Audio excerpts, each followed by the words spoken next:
Hi, everybody. Welcome back. I just wanted to talk again today about connecting to your soul. This is a series that I'm doing, and I hope you enjoy it. And feel free to give me any kind of feedback that you would like to. Always open for that. And today, I thought I would talk a little bit about, why it is connecting to the soul would be something you would want to do. Why it's so beneficial. So when you connect to the soul, you're connecting to your spirit. And when you connect to your spirit, you realize that you have a lot of spiritual gifts. Everybody has spiritual gifts, whether it's the gift of clairvoyance, which is to see the future, or the gift of mediumship, which is to connect to spirits, or the gift to talk to angels. There are many, many gifts that you receive when you connect to your soul. And some you're more natural than others. Some people are really good psychics, some people are really good mediums, some people are really good at doing past lives. So whatever kind of is your thing will come out the more you connect to your soul. You're not going to be able to really develop your gifts if you're in your mind too much, because the mind is not going to allow it. The mind is going to tell you it's not true, that this is fake, that the information you're getting isn't real. The ego has a way of really like being a downer, pretty much. So if you're trying to develop a spiritual gift, the ego will just kind of want to ruin it on you and say, well, that's not true, and you're not going to be good at it, and other people have all those gifts, but you couldn't have them. And it's not true. Everybody that I meet and see, I can kind of like tell what their spiritual gifts are, whether it's a healer or medium or psychic, or I can kind of go into their soul and see, oh, this person is full of green. They can heal. They can be like a Reiki master. Or I'll see cards for another person. So this person would be really good at tarot cards or angel cards. So, and I see that with every single person I meet. So you have a gift, you have many gifts. So you can't say that you don't, you just haven't really developed it. And you don't have to, there's no, requirement that you have to develop your gifts. I think it's just one of the really, really magical and fun things about connecting to your soul is that you realize that you have gifts and that you can develop them and you can use them to help people. My strongest one does seem to be mediumship, so I do like to connect to spirits and guides and angels to help people if they're open to it. If they're not open to it, then that's fine, but that is one of the gifts that I realized I had. So I'm really excited for you to find out what your gift is. So if you want to, put down below what you think your gift is, or if you want to ask me to kind of go into your soul energy to see what your gift is, I'd be happy to do that for you. It's really exciting. It's really fun. And it's one of the things that just makes, your day kind of a little bit more magical.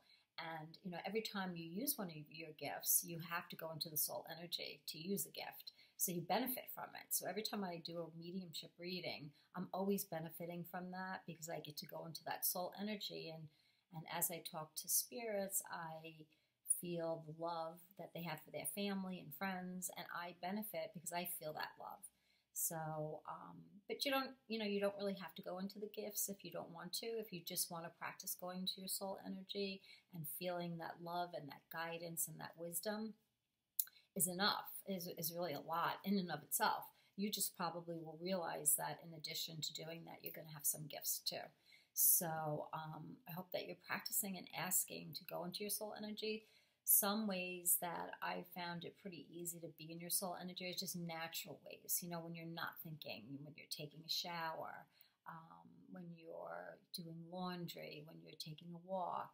All those things are activities that are a little bit more relaxing and your mind isn't going so much. So any opportunity that your mind slows a little bit is the opportunity for the soul to kind of have a little bit more space to come in. I did a post today on creating space for your soul.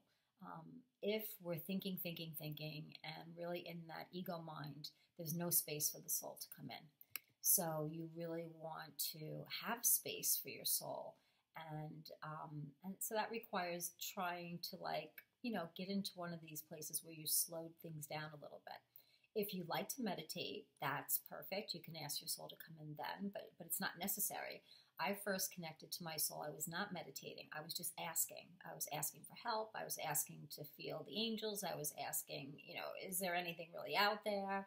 And I was pretty persistent. I kept asking and asking because I felt very driven to helping people. I felt, as a therapist, I really wanted to help people get out of the pain that they were in. And I wanted to help me get out of the pain that I was in. That when I would get triggered and my mind would go and go and go, that I really didn't want to stay in that. So that's when the energy really opened up for me. So it can for you too. So some of the ways that I'm describing for you to try may make it a little bit easier for you to feel that energy. But you can just focus on the energy and you can feel it within your body. And if you just kind of stay in feeling that energy within your body and stay with it, all of a sudden you're going to start to feel a little bit more relaxed. And if you stay with it even more and you don't let your mind come in to distract you, which the mind wants to do, so you'll be sitting there saying, okay, soul energy, I want to feel you. And then the mind will be like, you got to go do this, you got to do wash, you got to, so it goes on and on. So you really have to be a little bit focused, to just focus on your soul energy and give it a chance to speak to you.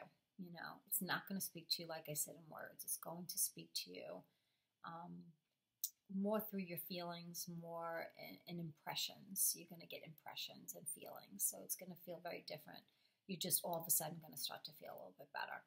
So keep focusing on that. And I like to tell people to ask your soul a question in the shower, because that is the easiest way to feel answers from your soul and to start communicating with your soul.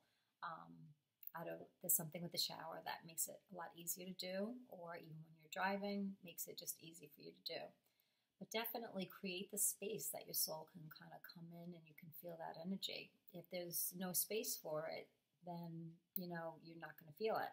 So I think that most of the time when people are doing pretty good, they're probably not, looking to ask their souls for help.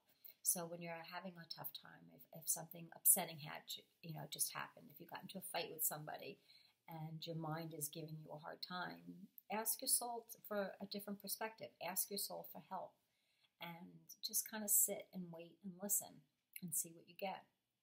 You should start to feel the energy come in and to try to help you. You might start to get impressions. You might start to see things, feel things, hear things. You might feel angels around you to help you. You might feel people from spirit to help you. And, there's nothing there but love. I don't ever feel anything bad when I go into my soul energy. I've never felt anything negative or scary. The only thing that I have felt is love. And this deep, deep gratitude for me and everybody in this world. And that's how the soul feels about all of us. The soul never, ever criticizes me, or ever has a bad word to say about me or anybody. If I'm sitting with a client, the soul will always point out to me all the good things about them. All the things that make them special, all the things that they really resonate with and they like to do in their lives. That's what the soul focuses on. The soul doesn't focus on accomplishments, or although it's happy when you're happy and is glad when you develop your potential, but the soul is more interested in who you are and growing your human self in a different way, like by allowing yourself to be you fully. So part of me being me fully is teaching,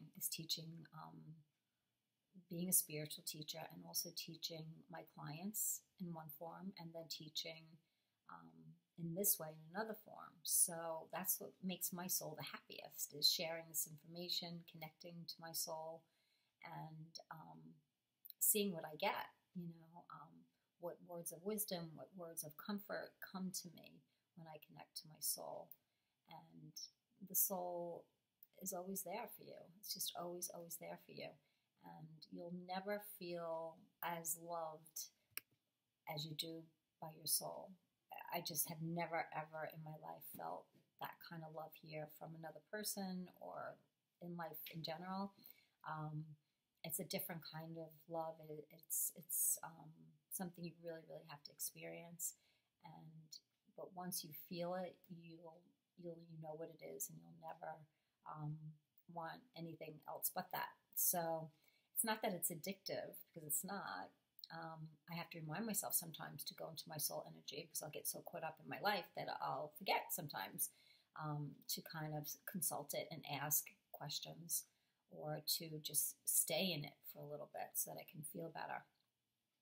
So there's so much to it, as you can see. There's so many aspects to the soul. The mind is like one dimension, and the soul is unlimited dimensions, and has so much to offer us. So think about your spiritual gifts. Think about, if you'd like to know what they are, you can ask me. I'd love to do that for you, and try to connect a little bit, create a little bit of space for your soul. Watch the energy come in, feel the energy. What is the energy saying to you? Talk to the energy. If you want, start a soul journal and ask your soul questions. And then throughout the day, look for answers. They may come in the form of another person. They may come in the form of a song. Your soul will always answer you. So it is the best, wisest person, kind of a person, not really a person, but spirit, that's going to help you out. So I hope that this helps, and just keep connecting every single day. Do a soul journal, or write down one question a day, what you can ask your soul. Or every day. We pretty much all take showers daily. So ask a question in the shower to your soul. Just recognize its existence, and you'll start to feel a little bit better. And then that will encourage you to lean on it more and to leave the mind. You need encouragement, really, to leave the mind. It's sort of like, if you think your mind is going to bring you happiness, you're not going to be able to move out of that energy. So you really have to know that the soul has so much more to offer you, that wants to pull you out of that mind a little bit. And once you're in the soul energy, you won't need any convincing at all. But you have to have that experience. The experience is everything. I can try to describe the experience to you, and you're not going to really get it unless you start experiencing it. So give that a shot for today, and we'll talk more about this tomorrow. Have a great day.